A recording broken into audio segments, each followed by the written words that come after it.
TV భక్తి సమాచారం WhatsApp ఛానల్లో జాయిన్ అవ్వండి. అన్ని విశేషాలు ఎప్పటికప్పుడు తెలుసుకోండి. నమస్కారం. ఆండాళ్ తిరువలిగలే శరణం. జయ శ్రీకృష్ణ.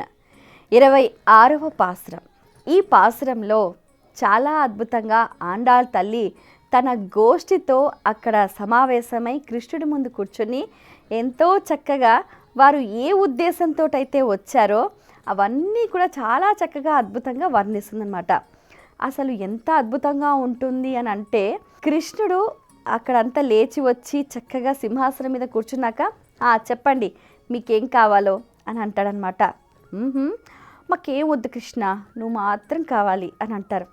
సర్లే మీకేం కావాలో చెప్పండి, మీరు ఎందుకోసం వచ్చారో చెప్పండి అని అంటే ఇంకప్పుడు మొదలు పెడతారు ఆండాళ్ తల్లి గోష్ఠి అంతా కూడా. ఆశ్రిత జన రక్షకుడా, ఇంద్ర నీలమణి వంటి కాంతి స్వభావం కలవాడా, అఘటనా సమర్థుడివై చిన్న మర్యాకుపై అమరి పడినవాడా, ఎంతో చక్కగా మేమంతా కూడా మార్గశీర్ష స్నానం చేయదలిచి నీ దగ్గరకు వచ్చాము. పరా అనే వాద్యం తీసుకోవడానికి వచ్చాము. పూర్వము మా శిష్టాచారులైన వాళ్ళంతా కూడా ఈ వ్రతం చేసి ఆనందించి ఉన్నారు. సో మేం కూడా ఆ వ్రతం చేయాలని నీ దగ్గరకు వచ్చాము. మరి అనుగ్రహించు కృష్ణ, పరా అనే వాద్యాన్ని అందించు.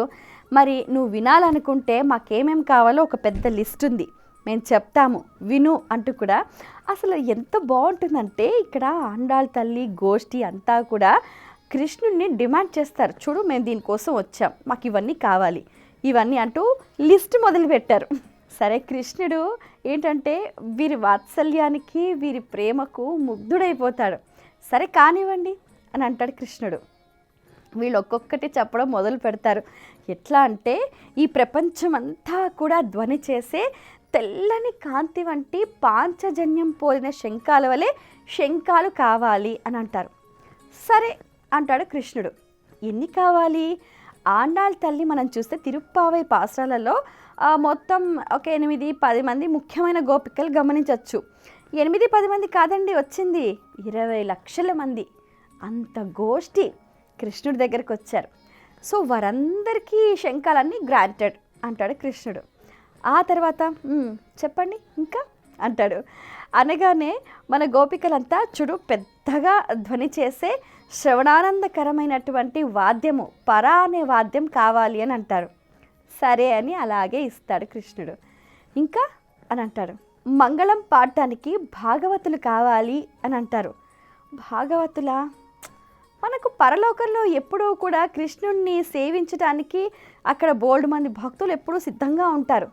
సరే వాళ్ళని ఇచ్చేస్తారు ఈ గోపికలకు. చెప్పండి అని అంటాడు కృష్ణుడు. మాకు మంగళదీపాలు కావాలి అని అంటాడు. మంగళదీపాలా? నేను ఎక్కడి నుంచి తెచ్చేది అని అంటాడు కృష్ణుడు. ఇప్పుడు నీ పక్కనున్న శ్రీదేవి, భూదేవి, నీలాదేవి వీళ్ళంతా కూడా జ్యోతి స్వరూపులు కదా, వాళ్ళని ఇచ్చే స్వామి అని అంటారు. సరే కానీ అని అంటాడు. మంగళ దీపాలు కూడా వచ్చేసాయి.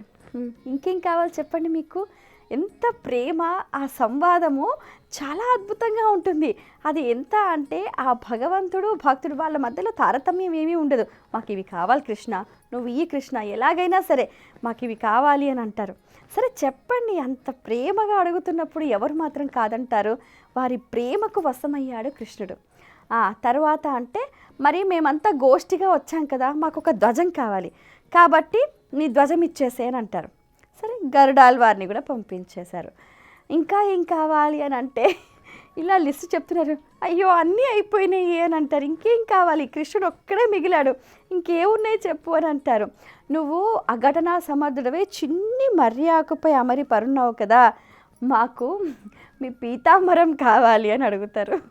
నిజంగా ఎంత అతిశయంగా, ఎంత మాధుర్యంగా, ఎంత సున్నితంగా హృదయాన్ని తట్టే విధంగా ఉంటుంది అని అంటే ఆ గోపికలు అడగడం, కృష్ణుడు అనుగ్రహించటం చాలా అద్భుతంగా ఉంటుందన్నమాట. అంటే ఏంటి అని అంటే, ఇందులో ఉన్న పూర్తి సారాంశం ఏంటంటే, ఒక అంటే అతిశయంతో కూడిన ప్రేమే భక్తి. అదే నిజమైన భక్తి.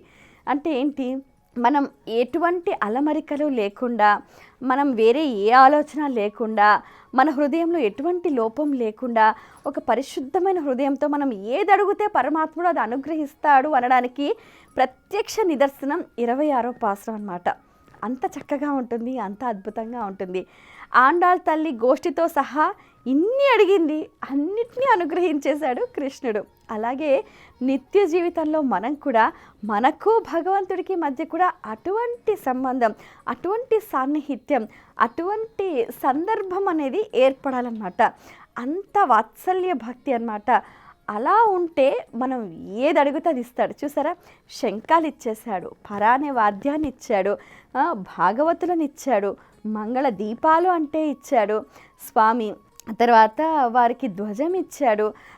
ఇంకా అయితే ఇక్కడ మనం ఇంకొకటి మీరు గమనించారా, ప్రతి దేవాలయంలో కూడా ఏదైనా ఒక ఉత్సవం జరుగుతున్నప్పుడు ఇవన్నీ ఉంటాయి. గమనించారా మీరు? ఒక భక్త బృందం, ఒక సమూహం ఉంటుంది. తర్వాత వాద్యాలు వాయించే వాళ్ళు ఉంటారు, భాగవతులు ఉంటారు, పాడేవాళ్ళు ఉంటారు, మంగళ దీపాలు పట్టేవారు ఉంటారు, ఒక ధ్వజం పట్టేవాళ్ళు ఉంటారు.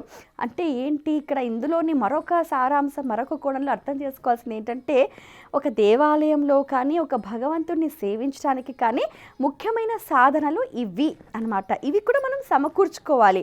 అయితే భగవంతుడిని మనం అడిగాము, ఇచ్చారు. ఆ అడగటంలో కూడా ఎంత ఆంతర్యం ఉంటుంది, అంత సున్నితంగా, అంత హృదయ రసం ద్రవించే విధంగా మనం అడగాలన్నమాట. అడగటంలో కూడా ఎంతో అద్భుతంగా లాజిక్ దాగి ఉంటుందన్నమాట. అది పట్టుకోవాలి మనం. ఇక్కడ ఆండాళ్ తల్లి, గోష్ఠి, కృష్ణుడు, వీళ్ళ సంవాదం, వీళ్ళు అడగటం, కృష్ణుడు అనుగ్రహించటం. ఎంత బాగుంది కదా. నిత్య జీవితంలో అటువంటి భక్తిని, అంటే అతిశయంతో కూడిన ప్రేమే భక్తి. అంటే ప్రతి ఒక్కరూ కూడా ప్రేమ హృదయాలు, ప్రేమ స్వరూపులు అవుతే ఆ ప్రేమ తత్వం అనేది మనలో నింపుకున్నామనుకోండి, అది ప్రస్ఫుటంగా బాహ్యంగా వ్యక్తమవుతుంది.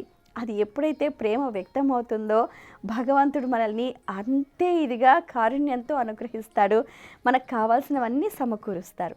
ఇది ఈ పాశ్రంలోని అంతరార్థం. స్వస్తి. For more videos like this, subscribe Big TV channel.